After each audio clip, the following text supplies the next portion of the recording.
আজকে আমি তোমাদের একটা শিক্ষামূলক গল্প শোনাবো। গল্পটির নাম গর্বী ময়ূর ও জ্ঞানী সারস। তাহলে তোমরা মন দিয়ে শুনবে কিন্তু, আর অবশ্যই শিক্ষাটা গ্রহণ করবে। শুরু করছি গল্প গর্বী ময়ূর ও জ্ঞানী সারস। এক বনে থাকতো অত্যন্ত সুন্দর এক ময়ূর। প্রতিদিন সে নিজের লম্বা পালক দেখে সবাইকে দেখাতে বের হতো। একদিন বনে এলো এক সারস। রূপালি ডানা, সুন্দর লম্বা পা, কিন্তু দেখতে ততটা আকর্ষণীয় নয়। ময়ূর হেসে বলল, তুই উড়তে পারিস? আমার পালক দেখেছিস? আমার মতো সুন্দর কেউ নেই। সারস শান্তভাবে বলল, সৌন্দর্য ভালো, কিন্তু কাজ আরো ভালো। হঠাৎ বনে আগুন লাগলো। সব প্রাণী ছুটে পালালো।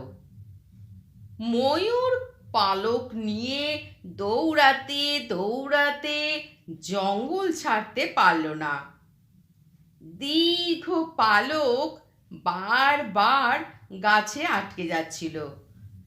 সারস দ্রুত উড়ে উপরে উঠে একে একে সবাইকে নিরাপদ পথ দেখিয়ে দিল। আগুন নেভার পর বনের পাখিরা সারসকে প্রণাম করতে লাগলো। লজ্জায় মাথা নিচু করল ময়ূর। সৌন্দর্য নয়, কাজের মূল্যই আসল মূল্য। আরেকটি গল্প হচ্ছে অতিরিক্ত বুদ্ধিতে নেকড়ের পরিণতি। এক নেকড়ে খুব চালাক ছিল। বন জঙ্গলে সবাই তাকে ভয় পেত। একদিন সে ভাবল, সবাই তো আমাকে ভয় পায়, এবার বুদ্ধি দিয়ে শিকার করি। সে ভেড়ার চামড়া গায়ে চাপিয়ে ভেড়াদের সাথে ক্ষেতের ধারে ঘাস খেতে লাগলো। ভেড়ার মালিক তাকে দেখে বলল, অদ্ভুত, আমার একটা ভেড়া তো কখনো ডাকই দেয় না। সে তাকে ধরে রেখে রাতে জবাই করার সিদ্ধান্ত নিল, কারণ রাতে সে একটি ভেড়া কাটে। যখন মালিক রাতের দিকে এলো, সে ভেড়ার চামড়ায় মোড়া নেকড়েকে এক মুহূর্তেই চিনে নিল এবং প্রথা মতো তাকে জবাই করে ফেলল।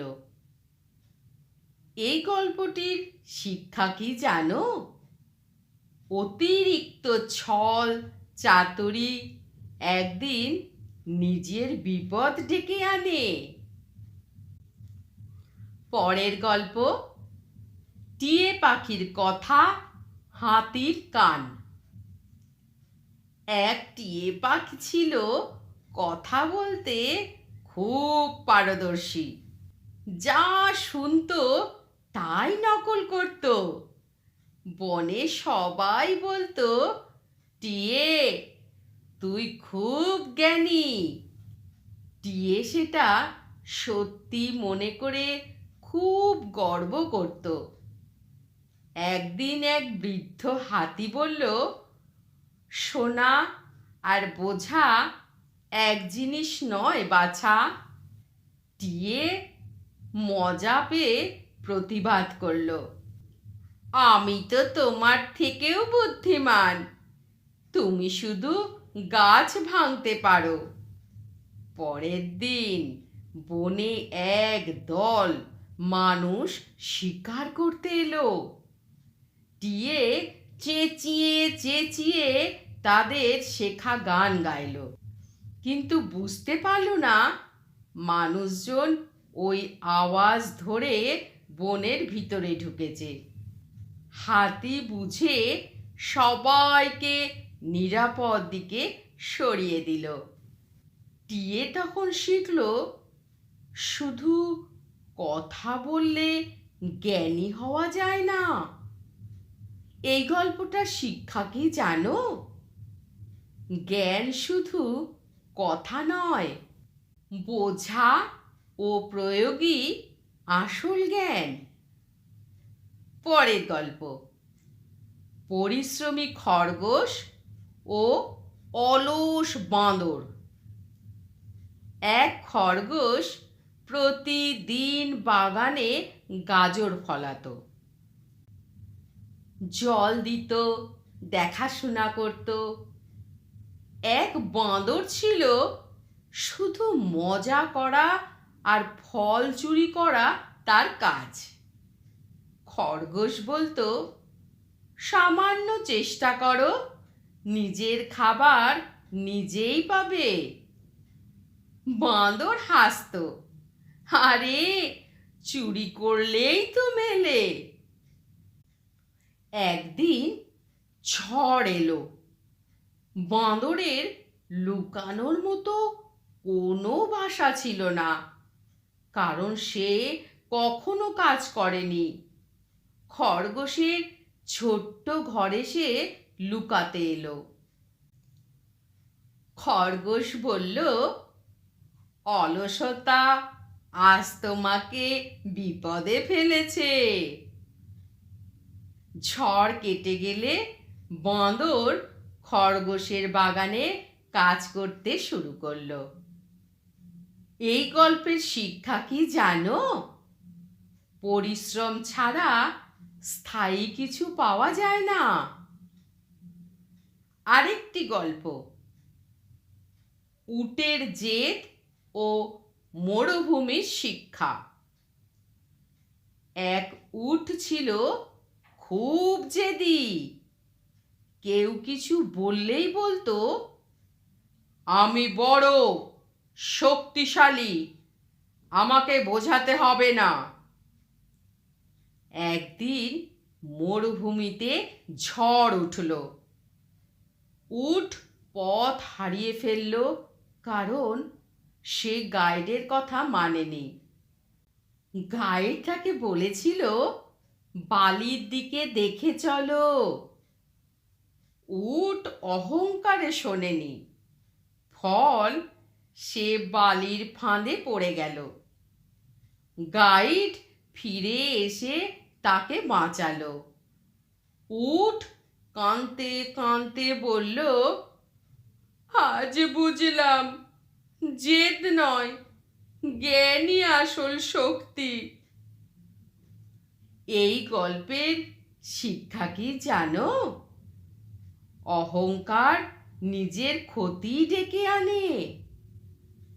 তাহলে তোমরা কটা শিক্ষা পেলে? প্রথম শিক্ষা হলো, সৌন্দর্য নয়, কাজের মূল্যই আসল মূল্য। দ্বিতীয় শিক্ষা, অতিরিক্ত ছল চাতুরি একদিন নিজের বিপদ ডেকে আনে। তৃতীয় শিক্ষা, জ্ঞান শুধু কথায় নয়, বোঝা ও প্রয়োগই আসল জ্ঞান। পঞ্চম শিক্ষা, পরিশ্রম ছাড়া স্থায়ী কিছু পাওয়া যায় না। আর ষষ্ঠ শিক্ষা হলো, অহংকার নিজের ক্ষতি ডেকে আনে। তাহলে এই প্রতিটা শিক্ষা তোমরা অবশ্যই গ্রহণ করবে। আর কেমন লাগলো আমার এই গল্প পাঠ অবশ্যই কমেন্ট করে জানাতে ভুলবে না কিন্তু। যদি ভালো লেগে থাকে তাহলে আমার এই চ্যানেলটিকে সাবস্ক্রাইব করে পাশের বেল আইকনটা অল করে দেবে। তাহলে আমি যখনই কোনো ভালো গল্প তোমাদের জন্য পাঠ করব তখন তোমাদের কাছে সবার আগে নোটিফিকেশনে চলে যাবে। তাহলে তোমরাও সবার আগে শুনে নিতে পারবে আর কেমন লাগলো সেটাও জানাতে পারবে। আজকে তাহলে আমার ছোট্ট বন্ধুদের জানাই টাটা।